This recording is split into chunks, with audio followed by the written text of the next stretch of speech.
Ungayibulala yini indoda? Uyibulalele ukuthi ikhethe omunye wena wasala.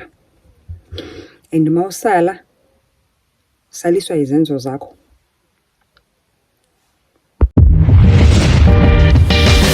Hello, sanibona nidumelang igama uZandi isibongo umfeka umalwandle lo lwandle kalola lwezibhekane zonihambela lekude phezulu.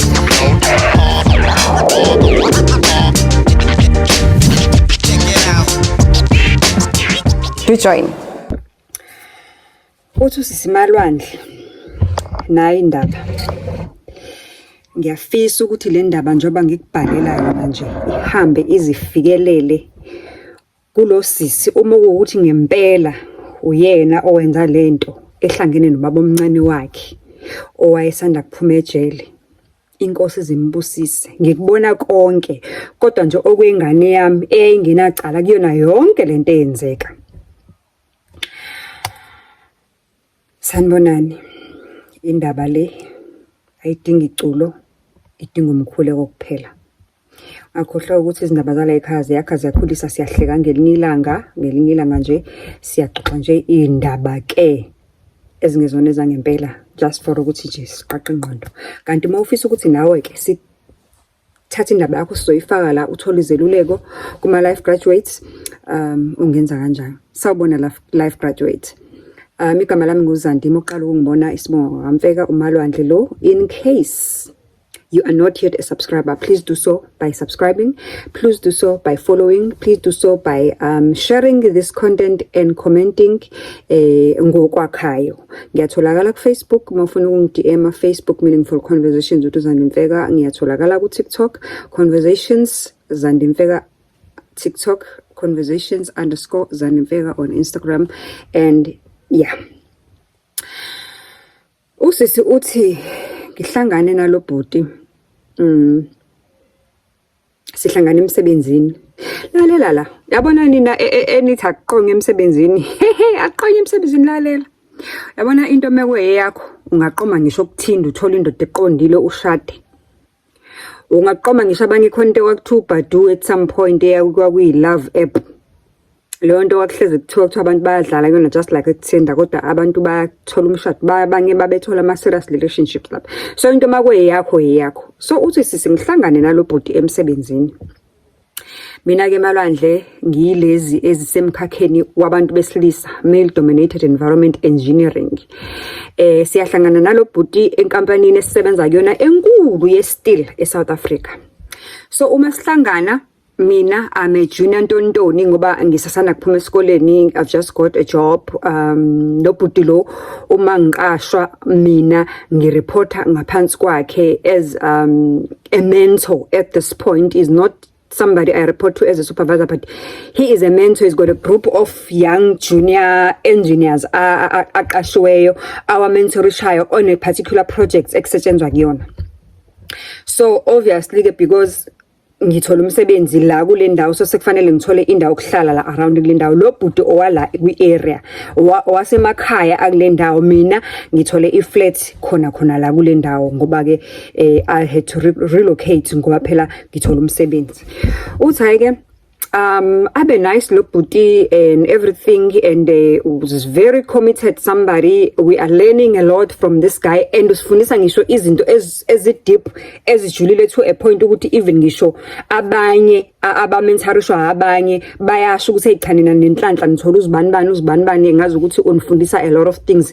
Nizoba right very fast because ngazi ukuthi is really going in depth nane kunifundiseni thina yonke lento enikhuluma ngawo asiyazi. Okay, fine. Uthi lo bhuti is in a high position, is leading the project. He's a project leader la, and as he's leading in this project, obviously kusho ukuthi kumele makubo ukuthi kena ene lezi zingane uyazifukamela kuyena, because at the end of the day kufanele zibhala ama report ukuthi zifundeni, so that mangabe sebe dispatchwa ke sebekhishwa ngeindawo kubonakala ukuthi umuntu is good or not. So ama reports abhalwa yibona, naye lo bhuti ubhale report yakhe ngendlela yakhe. Uthi one thing I noticed about lo bhuti ukuthi la emsebenzini abasebenza enkampanini ezinkulu ke they will know ukuthi enkampanini ezinkulu amankantini kuyenzeka hlukane ngesinye isikhathi ahlukana ngama-wings, ngesinye isikhathi ahlukana ngama-levels wabantu okusebenza. Uthola ukuthi kunenkantini ebizayo eyaziwayo ukuthi vele iyabiza, kodwa njengoba ibiza nje vele it's meant for abantu abakuma-positions athize abanemali or director or whatsoever, akudli nombani lapho. Uthola ukuthi kunenkantini nje whereby you can even buy ama-slices wesinka and a cup of tea, you can even buy iqanda elilodwa, yabo into ezikanjalo. Uthola ukuthi into ekanjalo. So uthi what I've noticed ngalo bhuti ukuthi ukwi-position whereby he could afford ukudla kuleya nkantini le ephezulu, kodwa akadli kuleya nkantini ephezulu. During lunchtime umthola he hangs around with us, he's just chilling nje with us. Umthola aziphathele a cup of coffee, uthi emsebenzini wabo ke kwakunanendawo behind one of the other section or area ama offices enezihlalo nama garden chairs on the other side, whereby abantu during lunchtime can actually chill and chat. Uthi abanye ababhemayo ke babhemela lapha because it's an open space. Uthi sometimes lo bhuti umthola lapha ezimele lapha ezibhemela ugwayi wakhe, iphuzela icoffee. But ke uthi ke ngingayinaki lento yakhe yokuthi hang around with ama junior staff members akadli nalapha. Ngitshela ukuthi mhlambe is that person o humble in that manner ukuthi uzithandela nje abantu, uzithandela nje ukuziphilela nabantu, azimixele nabantu anyhow. Uthi kodwa ezesikhathi sihamba ngiqaphela ukuthi isikhathi esiningi during lunchtime akadli. Uthi ke mina ke ngingedwa ekhaya. Ngingedwa nje ekhaya, angeke ngithi ngispoiled kodwa uma wami uyangidodosa a lot. So when I moved, ngithola lo msebenzi ngimove ngiya eflatini lapha engangiya khona.